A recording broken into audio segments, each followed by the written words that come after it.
Hi friends, আমি মন্দিরা। আজকে আমি আবার তোমাদের সামনে চলে এলাম। আজকে আমি স্বামী বিবেকানন্দের 10টি বাণী বলবো।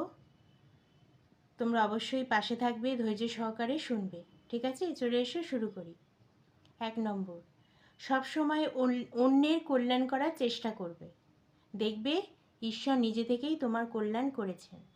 2 নম্বর, ভারত মাতা অন্তত সহস্র যুবক বলি চান। মনে রেখো, মানুষ চাই, পশু নয়। 3 নম্বর, মনের শক্তি সূর্যের কিরণের মতো। যখন এটি এক জায়গায় কেন্দ্রীভূত হয় তখনই এটি চকচক করে ওঠে। 4 নম্বর, ঘৃণার শক্তির অপেক্ষা প্রেমের শক্তি অনেক বেশি শক্তিমান।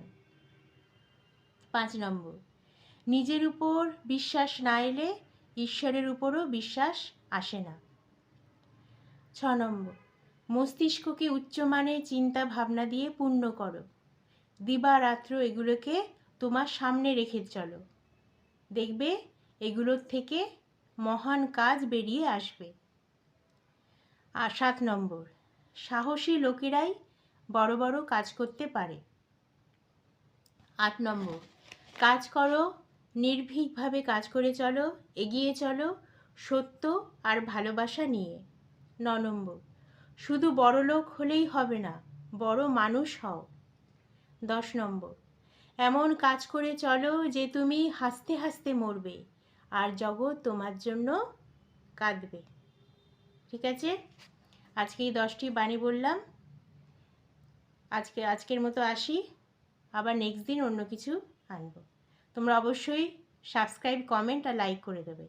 আর আরেকটা কথা, আমার মাই বিউটি লাইফ আর একটা লং চ্যানেল আছে। যদি কেউ তোমরা এখনও পর্যন্ত না দেখে থাকো, মাই বিউটি লাইফ চ্যানেলটা অবশ্যই দেখবে।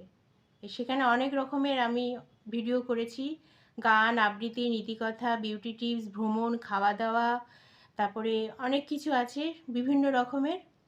তোমরা অবশ্যই দেখবে মাই বিউটি লাইফ। ঠিক আছে, আজকের মতো আসি, টাটা।